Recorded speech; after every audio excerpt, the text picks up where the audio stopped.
आप इस मोटरसाइकिल के टायर में जो ऑयल पड़ा हुआ देख रहे हैं ना, तो हो सकता है कि इसका जो सस्पेंसन है उसका ऑयल हो, या फिर हो सकता है ये ब्रेक ऑयल। अब ब्रेक ऑयल किस तरीके से हो सकता है, देखिए मैं आपको बताता हूँ।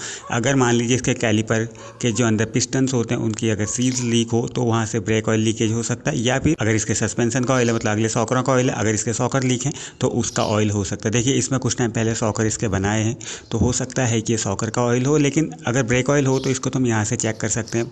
यहाँ पर दिया हुआ होता है, ठीक है, इसके रिजर्वायर के ऊपर। लेकिन कई बार मोटरसाइकिल पुरानी हो जाती है तो वहाँ पर नज़र नहीं आता है। दूसरी चीज़ ये है, जो ब्रेक कैलिपर के जो पिस्टन होते हैं वो अगर लीक हो जाए, पिस्टन के अंदर जो सील होती है वो अगर लीक हो जाए तो वहाँ से भी ऑयल लीक होने लग जाता है। लेकिन उसका पता हम कैसे लगा सकते हैं, देखिए जो रिजर्वायर होता है जहाँ ब्रेक ऑयल फिल किया जाता है वहाँ देख सकते हैं, अगर वहाँ से ऑयल कम हो रहा है तो ईजिली पता चल जाता है। लेकिन देखिए लीकेज तो है, अब ये चाहे ब्रेक ऑयल का लीकेज है या फिर ये सस्पेंसन के ऑयल का लीकेज है, दोनों ही कंडीशन में इसको खोल कर जो ब्रेक पैड है उनको हमें क्लीन करना पड़ेगा, अदरवाइज ब्रेकिंग अच्छे से नहीं होती है। किस तरीके से होती है मैं आपको बता देता हूँ। देखिए आपने कभी साइकिल चलाई होगी ना, और उसके रिम पानी में भीगने के बाद जैसे ब्रेक अप्लाई होते थे ना, मतलब लगते ही नहीं थे, और लगते थे भी तो बिल्कुल टाइटली जो ब्रेक पैड जो ब्रेक होते थे वो होल्ड कर लेते। सेम वैसे होता है, इसमें इतना तो नहीं होता क्योंकि हाइड्रोलिक होते हैं, इफेक्टिवली लगते हैं, उतना नहीं होता जितना साइकिल में होता है, बट फिर भी ब्रेकिंग कम हो जाती है और इससे बहुत ज़्यादा उसमें फ़र्क पड़ता है। तो दोनों ही कंडीशन में इसको खोल के जो ब्रेक पैड हैं उनको हमें क्लीन करना पड़ेगा। तो ब्रेक पैड निकालने के लिए हमें यहाँ पर कैलिपर को खोलना पड़ेगा, तो उसमें 12 mm के यहाँ पर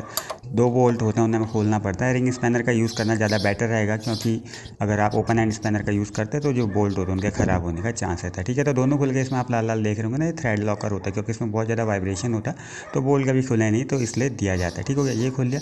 अब यहाँ पर हमें कैलिपर बाहर निकालना, लेकिन ना बहुत टाइम बाद अगर ये निकलता है तो आसानी से निकलता नहीं, तो इस तरीके से आप निकाल सकते हैं। स्पैनर होगा, रिंग स्पैनर या कुछ भी होगा आपके पास, उसको इस तरीके से फंसा लेना है, ठीक है, सॉकर के साथ, और पीछे को इसको प्रेस करते जाना, ये निकल जाएगा। बस ध्यान ये रखना कि पेंट आपको ख़राब नहीं करना, पेंट ख़राब हो जाएगा तो फिर अच्छा नहीं लगता, ठीक है। थोड़ा सावधानी से करना, हो सके तो इसमें कोई कपड़ा लपेट लेना फिर निकाल लेना। अब क्या होगा, इसको पीछे को खींचोगे ये निकल जाएगा, ठीक है।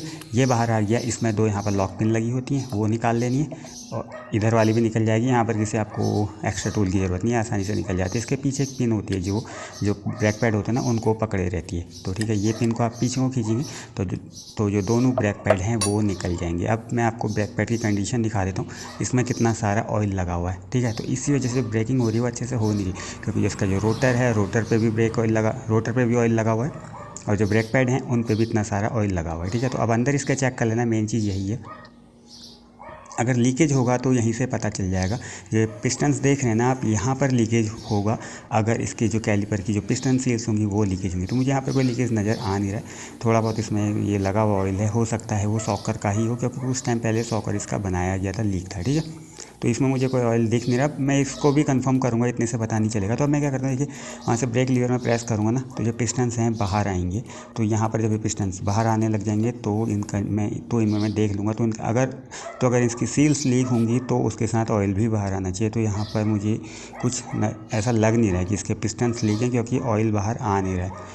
तो अब बाकी भी चेक कर लेता हूँ, कोई और कोने से लीकेज तो नहीं। फिलहाल इसमें कोई लीकेज ऐसा मुझे नज़र नहीं आ रहा है। और एक चीज़ और होती है ना, लीकेज को चेक करने के लिए, मतलब मेक श्योर करने के लिए, यहाँ पर लीकेज तो नहीं है। इसका जो रिजर्वायर है उसका कैप खोल के यहाँ पर देख लेना। देखिए यहाँ पर ऑयल पूरा है जितना मैंने डाला था, ठीक है, कोई लीकेज इसमें है नहीं। तो इसको मैं वापसी लगा लेता हूँ, तो इससे पता चल जाता है लीकेज है नहीं। तो मेक श्योर कर ही लेना चाहिए एक। तो ये कंफर्म हो गया कि यहाँ से कोई लीकेज नहीं, तो इसको लगा लें। और इसके ना स्क्रूज को ज़रा ध्यान से आपको खोलना है, टाइट करना है। ये ख़राब हो जाए ना तो फिर बड़ी दिक्कत होती है खोलने में। अब क्या करते हैं, जो इसका रोटर है इसको हम क्लीन कर लेते हैं, क्योंकि इसमें बहुत ज़्यादा ऑयल लगा हुआ है। इतना सारा काम करें, इसको छोड़ देंगे तो फ़ायदा कुछ नहीं होगा, फिर से ब्रेक पैड जो है ना ऑयल पकड़ लेंगे, ठीक है। तो इसको अच्छे से क्लीन करना है, किसी डिटर्जेंट से क्लीन करना है, उसके बाद भी रह जाता है। उसके बाद क्या करना है, कैलिपर को अंदर से क्लीन कर लेना है। एक चीज़ और है मैं आपको बताऊँगा, इसमें क्या करना है ना, आपको जिसके पिस्टन्स हैं उनको क्लीन करना है। क्लीन कैसे करना है मैंने आपको बताया। देखिए ब्रेक लीवर को आप प्रेस करेंगे, जो पिस्टन्स है वो बाहर को आते रहेंगे, ठीक है।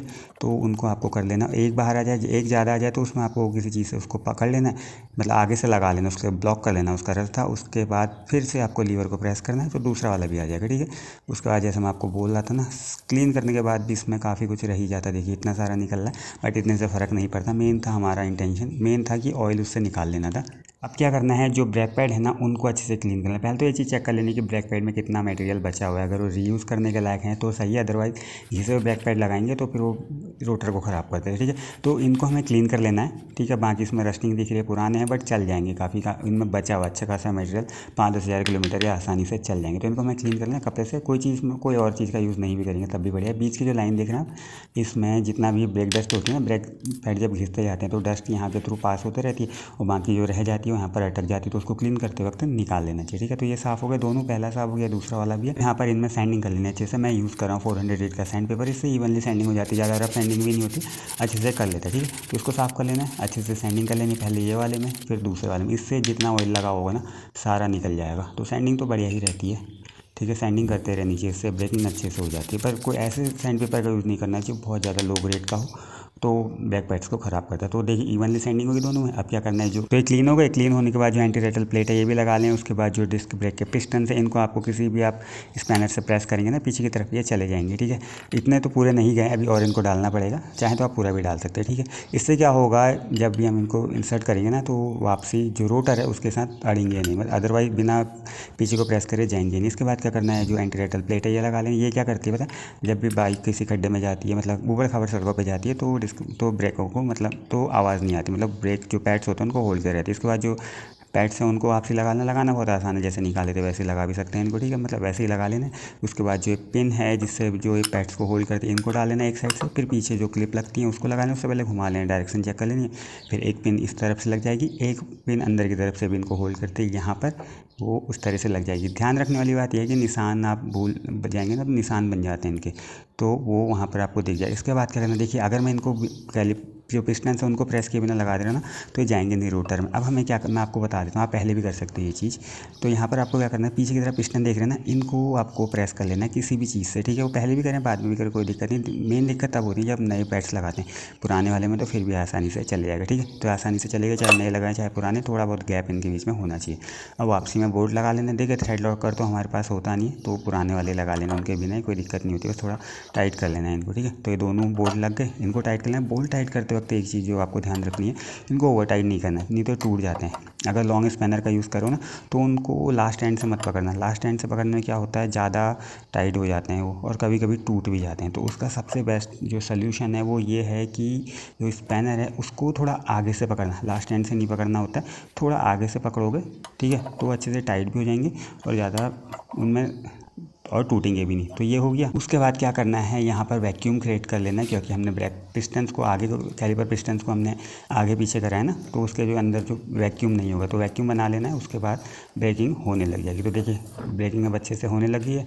जो चीज़ पहले हो रही थी वो नहीं हो रही है अभी। पहले तो क्या होता कि ब्रेक लग रहे थे, बहुत कम लग रहे थे, और लग रहे थे तो बहुत हार्डली लग रहे थे, क्योंकि उसमें बहुत सारा ऑयल था ना। तो ठीक है, अब ये चीज़ ज़रूरी इसलिए भी हो जाती ना, क्योंकि देखिए ब्रेकिंग कभी भी करनी होती है ना, तो ऑयल अगर वहाँ पर हो तो वो अच्छे से ब्रेकिंग होने नहीं देता है, तो उसको क्लीन करना ज़रूरी था। अब वो चाहे ब्रेक ऑयल लीकेज था या फिर सस्पेंशन का ऑयल था, लीकेज कोई भी हो उसको आपको ठीक तो करवाने, साथ में इफेक्टिव ब्रेकिंग के लिए ब्रेक पैड्स का भी साफ़ होना ज़रूरी है। अगर ब्रेक पैड काफ़ी टाइम से क्लीन नहीं हो तो उनको भी क्लीन कर लेनी, तो उनके आगे भी एक लेयर सी बन जाती है ना, जिसकी वजह से फिर ब्रेकिंग पे बहुत ज़्यादा फ़र्क पड़ता है। तो दोनों ही काम अपने यहाँ पर हो गए। ठीक है, मेक श्योर भी हो गया, एंश्योर भी हो गए कि यहाँ पर ब्रेक ऑयल लीकेज नहीं है, जो कि बहुत ज़्यादा इंपॉर्टेंट हो गया। ठीक है, तो आज वाले वीडियो में इतना ही था। होप आपको पसंद आया होगा। तो मिलते हैं नेक्स्ट वीडियो में किसी और टॉपिक के साथ। तब तक के लिए बाय, टेक केयर।